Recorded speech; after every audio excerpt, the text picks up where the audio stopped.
नमस्कार, मैं हूं आपके साथ मयंक। जिस तरह से अमेरिका ने वेनेजुएला पर हमला किया उसके बाद अब एक बड़ी खबर आ रही है मिडिल ईस्ट से। कई सोर्सेस से इस तरह की खबरें हैं कि ईरान के आसपास अमेरिकी फाइटर जेट्स का बड़ा मूवमेंट देखने को मिल रहा है।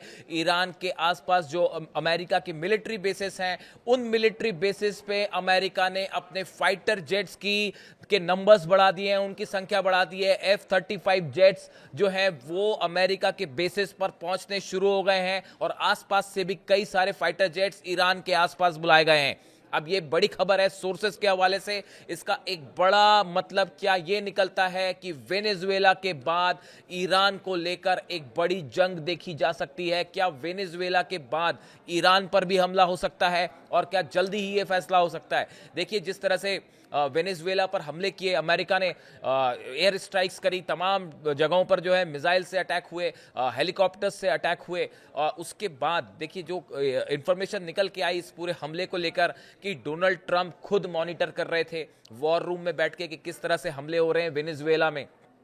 उसके बाद अब ये माना जा रहा है कि जिस तरह से ट्रंप ने हाल ही में ये धमकी दी ईरान को, ईरान में जो प्रदर्शन हो रहे हैं उसको लेकर जो धमकी ट्रंप की तरफ से आई, we are loaded and ready, इस तरह की जो बात आई थी, जिस तरह से डोनाल्ड ट्रंप ने ये धमकी दी थी, उसके बाद पूरे ईरान में जबरदस्त तैयारी देखी जा रही है जंग की। और अब हालात ये हैं कि 12 दिन की जंग के बाद एक बार फिर सबसे ज्यादा तनाव के हालात देखने को मिल रहे हैं इजराइल, ईरान और अमेरिका के बीच। देखिए, हाल ही में नेतन्याहू और डोनाल्ड ट्रंप की मुलाकात हुई थी। उसके बाद से ही अंदेशा जताया जा रहा था कि ईरान को लेकर कुछ बड़ा एक्शन हो सकता है। और जिस तरह से वहां प्रदर्शन हुए, हिंसा हुई, उसके बाद जो है डोनाल्ड ट्रंप का उस पर बयान आना, ईरान का यह कहना कि इस हिंसा के पीछे विदेशी ताकतों का हाथ है, अमेरिका का हाथ है, इजराइल का हाथ है। इन तमाम दावों के बीच में और आरोप प्रत्यारोप के बीच में अब खबरें हैं कि अमेरिका ने अपने फाइटर जेट्स का मूवमेंट बढ़ा दिया है ईरान के आसपास। अब देखिए, इस सूरत में जो सोर्सेस से खबरें हैं ईरान से, पहली बार ईरान ने मिसाइल डिफेंस सिस्टम अपने बॉर्डर्स पर तैनात कर दिया है। बहुत बड़ी खबर। देखिए, जिस तरह से खबरें आ रही थी कि क्या रशिया ने S-400 सिस्टम दे दिया है, इसको लेकर तमाम सवाल उठे। मैंने इस पर वीडियो भी बनाया था। हमारे सोर्सेस से जो खबर थी कि इस्फहान में एक मिसाइल टेस्ट हुआ था, मैं कई बार ये बात बोल चुका हूं, इस्फहान में एक मिसाइल टेस्ट हुआ था, वो मिसाइल टेस्ट था जो S-400 में इस्तेमाल होता है। अब उसके बाद ये बड़ी खबर है, ईरान ने अपने सारे बॉर्डर्स पर S-400 सिस्टम्स और मिसाइल्स तैनात कर दिए हैं। पिछले चंद दिनों में रशिया से कई सारे कार्गो प्लेन्स जो हैं वो तेहरान पहुंचे हैं। कितनों की जानकारी सामने आई और बताया जा रहा है कि कई की जानकारियां सामने भी नहीं आई है। और सोर्सेस के मुताबिक ये कार्गो जेट्स में बड़े पैमाने पर हथियार और S-400 की मिसाइल सप्लाई की गई हैं ईरान को। अब देखिए, पहली बार ये मौका होगा कि ईरान के बॉर्डर्स पर S-400 सिस्टम जो है वो तैनात किया गया, रूस का। इसके अलावा बहुत तेजी से मिसाइल प्रोडक्शन की भी खबरें थी। खुद इजराइल ने ये बात कही। नेतन्याहू ने तो यहां तक दावे किए कि 8,000 किलोमीटर की जो मिसाइल है उसका परीक्षण हो चुका है। ईरान की तरफ से बात कही गई थी कि ICBM 10,000 किलोमीटर उसकी रेंज है। यानी पहली बार ईरान ने अपने बॉर्डर्स पर अब तक की सबसे खतरनाक मिसाइल्स जो हैं वो तैनात किए। फतेह 2, खुर्रम शहर 4, सेजिल, ये वो तमाम मिसाइल्स हैं जिनको लॉन्च मोड में रखा गया है। यानी जो वेनेजुएला में हुआ या पिछली बार ईरान पर जिस तरह से हमले हुए थे, अगर ऐसा होता है तो बिना देर गवाए तुरंत रिप्लाई दिया जाए, इसकी बड़ी तैयारी में ईरान है। मैंने आपको एक वीडियो में बताया, ईरान के 4 बड़े अधिकारी, अली लारिजानी साहब के हिसाब से की तरफ से जो है वो रिप्लाई आया है कि अमेरिकन बेसिस जो है वो हमारे निशाने पर हो गए।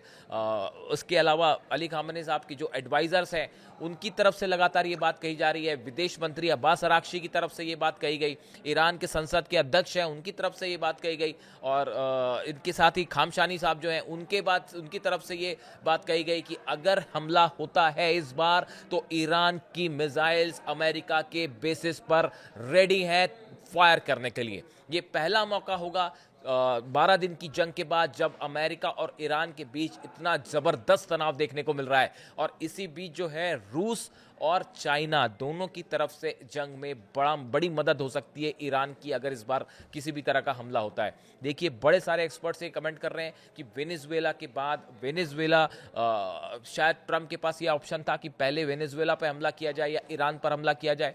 शायद हालात को देखते हुए मिडिल ईस्ट में हमला करना इतना आसान नहीं होगा इस बार ईरान पर हमला करना, क्योंकि नेचुरल सी बात है अगर ईरान पर हमला होता है तो इसका जवाब इजराइल को मिलेगा। और जो 12 दिन की जंग में जो मिसाइल्स से हालात बने इजराइल में और जितनी ज़बरदस्त तबाही हुई, क्या इजराइल इसके लिए तैयार है? क्या इजराइल का डिफेंस सिस्टम ईरान की मिसाइल्स को रोकने के लिए तैयार है? शायद इस पर सवाल उठ रहे हैं। कई सारे एक्सपर्ट्स कह रहे हैं कि इजराइल अभी इस हालत में नहीं है कि मिसाइल डिफेंस सिस्टम्स उनके इतने मजबूत हों कि जो पिछली बार नुकसान हुआ उसकी भरपाई हो गई हो।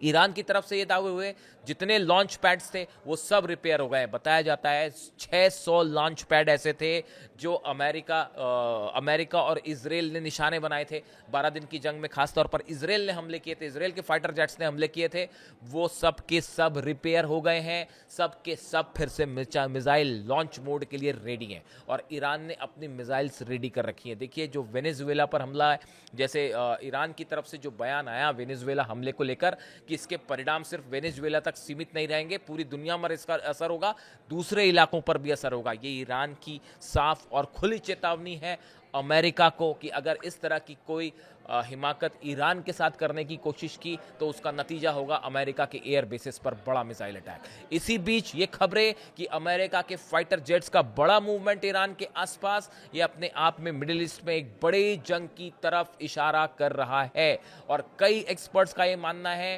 कि आने वाले चंद घंटे बेहद अहम हैं। क्या डोनाल्ड ट्रंप और नेतन्याहू की मुलाकात में ये फैसला हो चुका है कि ईरान पर कब हमला करना है? क्या इसकी डेट तय हो चुकी है?